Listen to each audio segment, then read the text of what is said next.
Untuk lolos ke Piala Dunia 2, bahas bersama dengan pengamat sepak bola Roni Pangemanan. Selamat sore, Bung Ropan. Selamat sore, Mas. Ya. Ada perubahan formasi yang signifikan. Apakah ini terlihat menjadi pembeda dalam laga semalam, Bung Ropan? Ya, karena ini kan sebuah pertaruhan melawan Arab. Tidak main-main, kita harus bisa menang. Karena imbang dan kalah akan mempersempit ruang kita untuk bisa berlari lagi sampai ke putaran keempat. Karena ini akan sangat sulit buat kita kalau sampai kalah di GBK. Nah, kita butuh poin, ya butuh menang, sehingga STY harus bisa melakukan segalanya, termasuk merubah formasi dari kebiasaan 3-4-3. STY melakukan itu dengan 3-5-2, bahkan itu bisa dimodifikasi menjadi 5-3-2 juga.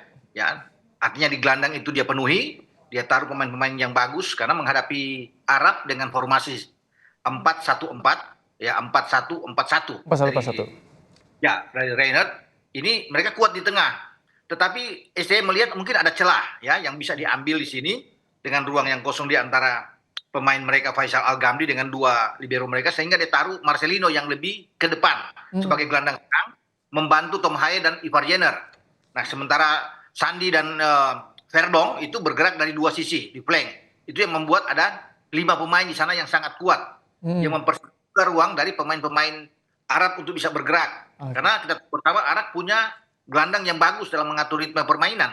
Ada Muhammad Kano, ada Nasser Al-Dawsari. Ini 2 pemain kunci yang berbahaya. Dan itu dijalankan dengan baik oleh pemain-pemain kita. Ivar serta Tom Haye. Sementara itu mendorong Marcelino untuk membayangi terus salah satu juga gelandang muda terbaik dari Arab Saudi, yaitu Faisal Al-Ghamdi. Ini yang menjadi kunci. Anda melihat pemain kita, pemain timnas enjoy dengan formasi 3-5-2. Mereka bisa sesuai instruksi STY.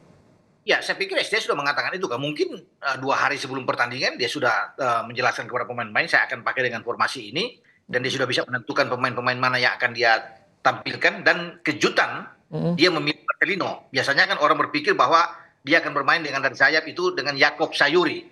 Ya, tetapi sekarang dengan Marcelino. Kenapa Marcelino? Karena dia butuh Marcelino yang mudah, cepat bergerak, punya fisik yang bagus, ya, tenaga baik untuk bisa bermain dengan ofensif, karena kita harus bermain terbuka, bermain ofensif dengan mereka. Dan di awal-awal mestinya kan Marcelino sudah bisa membuat gol. Harus ada 3 gol bagi Marcelino, hanya 2 gol karena kena tiang 1. Jadi itu intinya, karena Marcelino itu harus juga membayangi salah satu gelandang terbaik dari Arab, itu Faisal Al-Ghamdi, itu nomor punggung 16. Nah, gol pertama terlihat sekali kan ketika dia head to head dengan Al-Ghamdi ini, dan dia mampu untuk bisa menipu Al-Ghamdi untuk dengan cara dia untuk menembak, tetapi akhirnya di kesempatan kedua yang dia ambil, ya. Jadi cerdas sekali seorang Marcelino. Ini dengan bekal yang biasanya 3-4-3 menjadi 3-5-2, banyak sekali strategi yang disiapkan. Ini jadi modal untuk nanti lawan Australia dan Bahrain di Maret.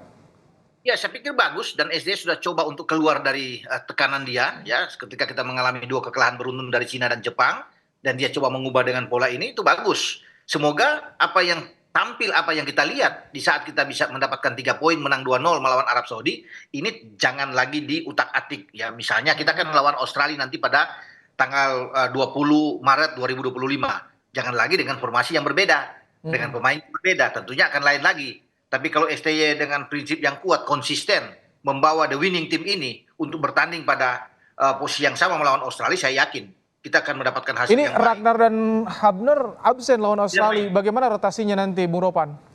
Ya, karena kita kan nantinya mendapatkan Ole Romeni yang sebentar lagi akan diambil sumpah, ya akan baik, dan dia pasti akan bermain kalau ada di depan.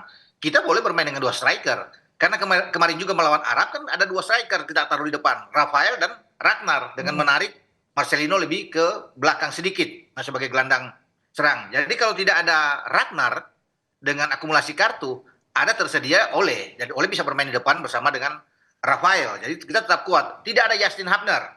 Kita punya banyak, melimpah pemain di belakang, sangat mewah. Karena kita juga ada Kevin Dix. Ya, walaupun dia cedera, tapi 3 bulan depan atau 4 bulan ke depan dia bisa tersedia. Ada Max Hilgers. Jadi di belakang STY tidak akan pusing. Ada opsi-opsi yang dia bisa lakukan untuk menggantikan posisi dari Justin Hubner, begitu. Oke, kita sudah tak sabar menunggu Maret 2025. Terima kasih, Bung Ropan, untuk ulasannya sore hari di Kompas Petang. Ya.